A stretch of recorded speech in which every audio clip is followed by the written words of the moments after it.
जय माँ इंद्राक्षी जय अम्बे।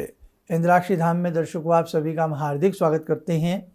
आज अन्नकूट महोत्सव है, आज गोवर्धन पूजन है। गौ माता की पूजा, बैलों की पूजा, बछड़ों की पूजा, गोवर्धन की पूजा और अन्न का एक ढेर बना करके अन्नकूट रूप में गोवर्धन की पूजा आज के दिन की जाती है। आज कार्तिक मास का शुक्ल पक्ष भी प्रारंभ हो गया है। आज प्रतिपदा है और आज के हिसाब से ही हम गोवर्धन का पूजन करने वाले हैं, क्योंकि आज प्रतिपदा है और कल है द्वितीया। तो कल यम द्वितीया भी कहलाती है, कल का दिन भाई दूज का भी कहलाता है। अब आज का दिन गौ माता से आशीष लेने का दिन है। आज बहुत ही सुंदर दिन है। द्वापर की एक बात बता दें, द्वापर युग में ब्रज में इंद्र की पूजा की जाती थी, और जब इंद्र की पूजा की जाती थी तो कभी इंद्र जो है उस अन्न को ग्रहण करने के लिए भी नहीं आते थे, लेकिन चलन चल रहा था, इंद्र की पूजा की जाती थी। भगवान श्री कृष्ण ने कहा कि ये पूजा गोवर्धन की करो, ये पूजा गोवर्धन पर्वत की करो, ये पूजा आप बहुत बड़ा अन्न का ढेर बना करके ये पूजा अन्नकूट के रूप में आप इस पूजा को कीजिएगा। आप इंद्र की पूजा मत करिएगा, आप गौ माता साक्षात कामधेनु है, आप गौ माता की पूजा करिएगा। ग्वाल भी पूजनीय हैं जो गौ माता की हमेशा तत्पर सेवा में रहते हैं। और सभी ने भगवान श्री कृष्ण की बात मानी और भगवान श्री कृष्ण ने अपने विराट रूप में उस अन्न को भोग लगाया, उस अन्न का ग्रहण किया और बहुत हंसी खुशी से ब्रज के अंदर बहुत सुंदर तरीके से ये गोवर्धन पूजा हुई, अन्नकूट की पूजा हुई। लेकिन जब इंद्र को इस बात का पता लगा कि इस बार तुम्हारी पूजा नहीं की गई है, तो वो गुस्से में आग बबूला हो गए और उन्होंने मेघों को, बादलों को आज्ञा दी कि मन मन पानी भर करके आप सब कुछ सराबोर कर दो, इतनी वर्षा करो कि त्राहिमाम हो जाए। इंद्र ने ऐसा कहा। ईर्ष्या जब होती है ना तो किसी को किसी से भी हो जाती है। ईर्ष्या का कोई अंत नहीं होता, ईर्ष्या की कोई परिभाषा नहीं होती, ईर्ष्या का कोई एक मुख्य व्यक्ति नहीं होता। जब कभी किसी को ईर्ष्या हो तो किसी से भी हो जाती है ना। इस बात से देखो कैसी बात निकल करके आती है। 7 दिनों तक जबरदस्त मूसलाधार वर्षा होती रही, और जब पानी भरने की कहीं कोई स्थिति ऐसी महसूस हुई तो भगवान हैं, लीलाधारी हैं, वो नीली छतरी वाले हैं, उन्होंने पूरा गोवर्धन अपनी कनिष्ठिका उंगली के ऊपर उठा लिया। पूरा गोवर्धन, सभी ग्वाल, गायें, बछड़े, सभी वहाँ के रहने वाले उस पर्वत के नीचे आकर के अपने आप को सुरक्षित महसूस किया। और जब ब्रह्मा जी ने इंद्र को बताया कि तुम बहुत बड़ी गलती कर रहे हो, वो साक्षात ब्रह्म स्वरूप हैं, योगीराज महाराज हैं। इंद्र को अपनी गलती पर ग्लानि महसूस हुई, भगवान श्री कृष्ण से क्षमा मांगी और उनको प्रणाम किया। तो और जब भगवान श्री कृष्ण से क्षमा मांगी, उनको प्रणाम किया, आकाश गंगा से भगवान श्री कृष्ण का अभिषेक हुआ।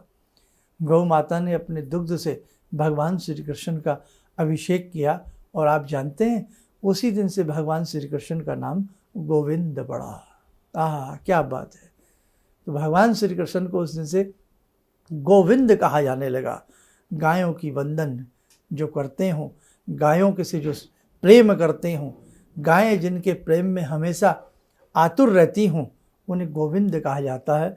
ऐसे गोविंद को, ऐसे बाल श्री कृष्ण को, ऐसे गोविंद को, ऐसे कान्हा को, ऐसे कृष्ण को हम सब मिल करके प्रणाम करते हैं। अब इसकी पूजा की हम आपसे बात करें कि जो गोवर्धन के आसपास रहते हैं वो तो भाग्यशाली है ही, वो जाकर के गोवर्धन का पूजन कर लें। नहीं तो प्रातःकाल आज के ही दिन सुबह अपने घर में आप सुबह 10 बजे 9 बजे कभी भी आप आराम से कर सकते हैं। एक थाली में ही सही, नहीं तो बहुत लोग तो मानवाकृति का एक बड़ा सा बनाते हैं और उसमें तरह तरह के भोजन व्यंजन लगा करके उसको एक बहुत बड़ा आकार दे देते हैं, पर्वत रूपी आकार। अन्न का ही ये पर्वत बनता है, इसलिए इसको अन्नकूट कहा जाता है ना। तो एक थाली में ही सही जो आपने भोज बना हो, तरह तरह के भोज उसमें लगाएं और उसी को आप अन्नकूट गोवर्धन समझ करके, जैसे हम पंचोपचार पूजन बताते हैं ना, तो वैसे आप पंचोपचार पूजन कर लीजिए। और हमारे साधारण जो ग्रस्त लोग हैं, आप एक प्लेट में, एक थाली में आप जो भी आपने जो प्रातःकाल का जो भी आपने घर में अन्न बनाया है, खीर बनाई है, हलवा बनाया है, पूड़ी बनाई है, रोटी बनाई है, XYZ जो भी आपने साधारण से साधारण भोजन बनाया है, वो एक प्लेट में रख करके उसी को अन्नकूट मान लें। उसी को आप अन्न वैसे भी ब्रह्म स्वरूप होता, तो आप क्या करें कि आप उसको हल्का सा चावल चढ़ा दें, फूल चढ़ा दें, धूप दे दें, दीप दे दें, हल्का सा तिलक कर दें, मतलब पंचोपचार पूजन, पुष्प धूप गंधक आदि चढ़ा करके उसको आप प्रणाम कर लें और भगवान श्री कृष्ण के किसी भी मंत्र को आप जपें। ओम क्लीम कृष्णाय नमः, ओम क्लीम कृष्णाय नमः जप सकते हैं, या कृष्णाय वासुदेवाय हरे परमात्मने प्रणत क्लेश नाशाय गोविंदाय नमो नमः। दिन में चलते फिरते उठते बैठते ओम क्लीम कृष्णाय नमः, ओम क्लीम कृष्णाय नमः बेटे इस मंत्र को जपते रहना। और आज के दिन का प्रथम भोजन जो बने बहुत सुंदर तरीके से कहीं जाकर के गौ माता को खिलाना। जिनके घर में गाय हैं बहुत अच्छे से बेटे गौ माता की सेवा करना। गौशाला में जाकर के गौ माता के मस्तक पर हल्दी का तिलक लगाना, मेहंदी का तिलक लगाना, उनके चरणों की रज को अपने मस्तक से लगाना। आप इस चीज़ को ना भूलें। लेकिन हम एक संदेश आपको देते हैं, बहुत अंदर के मन से हम आपसे एक बात कर रहे हैं।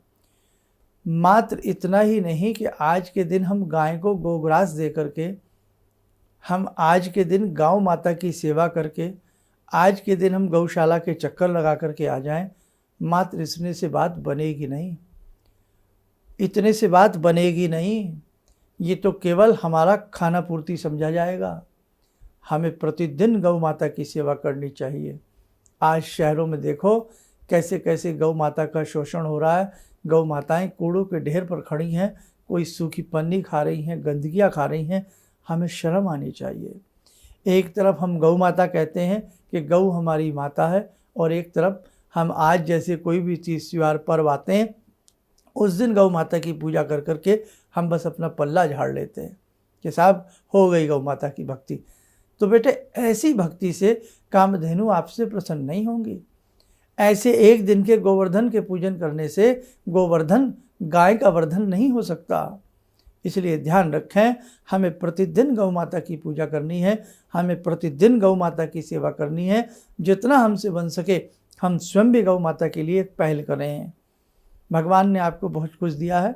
आप अपनी कॉलोनी के, अपने आसपास के क्षेत्र के अच्छा आपका वर्चस्व है, तो बेटे अगर आपको लगता है यहाँ कुछ गायें विचरण करती हैं, उनके लिए कोई पानी पीने की व्यवस्था कर दीजिएगा।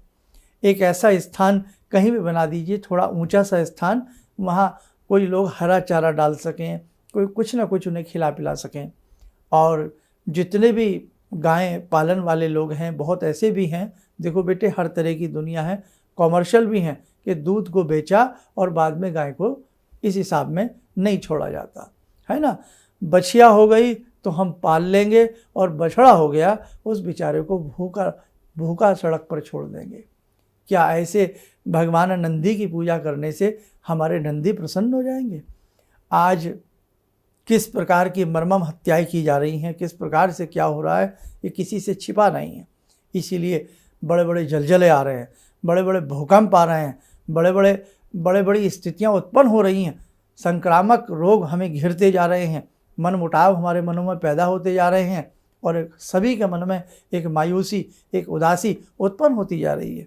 जरा सा कोई व्यक्ति तुम्हें टीवी में कह दे, यूट्यूब पर कह दे कि लक्ष्मी तुम्हारे घर में आकर के प्रसन्न हो जाएंगी, तुम्हें माला माल बना देंगी, हरा धनिया बाजार से खरीद कर अपने कहीं भी कटोरी में रख दो, गांठ बांध करके ऐसे रख दो, आहा कैसा लालच तुम्हारे मन में आता। हरा धनिया को फटाफट खरीदें, पोटली बनावें और उसमें रखें। How can be possible? ऐसे कैसे हो सकता है? हम जीते जी किसी की ढंग से सेवा ना करें, हम जीते जी किसी को अच्छे से अन्न ना दें, हम अपने माता पिता का आदर सत्कार ना करें, हम मेहमानों की सेवा ना करें, हम समाज की सेवा ना करें, हम राष्ट्र की सेवा ना करें, हम धर्म को बचाने के लिए कदम भी ना उठाएं, और हरे धनिया की पोटली बांध बांध करके रखें, तिलक लगावें लंबे लंबे। बेटे ऐसे कैसे बात बनेगी? ऐसे आप समझते हैं कामधेनु आपसे प्रसन्न हो सकती हैं? ऐसे आपसे भगवान योगीराज महाराज, भगवान श्री कृष्ण जो गौओं के सखा हैं, गौओं के मित्र हैं, गौओं के संग रहने वाले हैं, वो आपसे प्रसन्न हो सकते हैं? कदापि नहीं हो सकते। एक दिन के पूजन से हमसे भगवान कदापि प्रसन्न नहीं हो सकते। हमें हर पल पूजन की आवश्यकता, हमें हर क्षण समर्पण की आवश्यकता। इसलिए हमारा ये बात जो हमने आपसे कही है आपके दिल को ठेस न पहुँचे। ध्यान रखना, अच्छे तरीके से हमें समझना चाहिए कि हर दिन गोवर्धन है और अन्नकूट अन्न लगा करके अन्न का पूजन किया जाता है, फिर उसको प्रसाद रूपेण वितरण किया जाता है। अन्न के महत्व को समझो। ये नहीं कि खूब थाली में भर भर के ले लिया, खाया जाता नहीं, आप साहब फेंक दो। और जो झूठा कुचा बचाओ, इकट्ठा करो और कहीं बेचारी को गौ को खिलाओ। अरे हम झूठन खिलाएंगे गौ माता को? हमारी माँ हैं वो, हम उन्हें झूठा खिलाएंगे?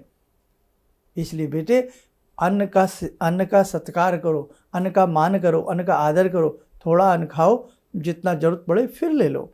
और कभी भी गौ को खिलाओ, किसी भी जीव को खिलाओ, कभी बेटे झूठा भोजन नहीं खिलाना चाहिए, कभी झूठा भोजन नहीं खिलाना चाहिए।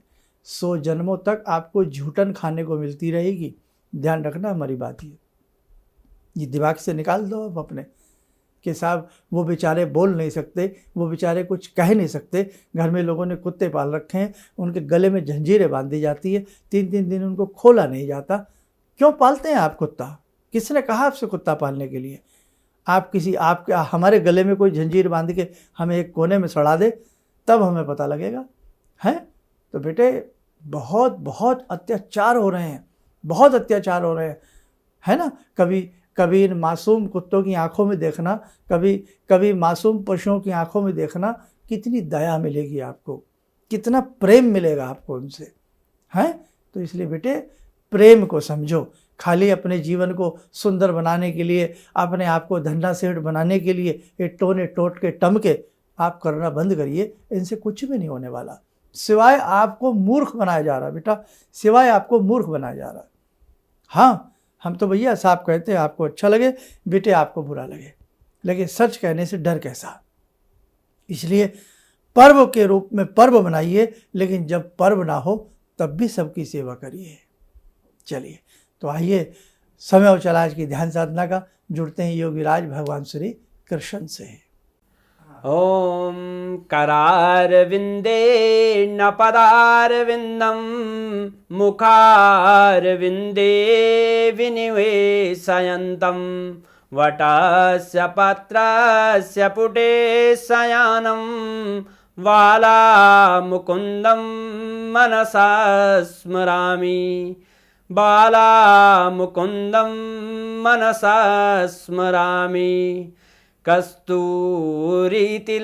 ललाटपटले वक्षस्थले कौस्तुभं नासाग्रे वरमुक्तिकं करतले वेणुकरे कङ्कणं सर्वाङ्गे हरिचन्दनं सुललितं कंठे च मुक्तावले गोपास्ति परिवेष्टितो विजयते गोपालचूडामणि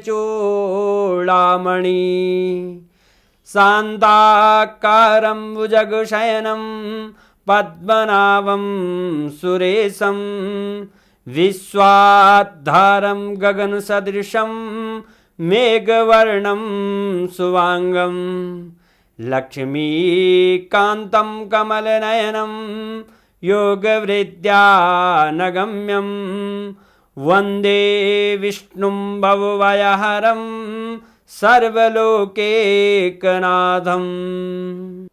कवच बना लें, ध्यान करें, बाकी बिहारी का शुभ आशीष हम सबके ऊपर बरस रहा है।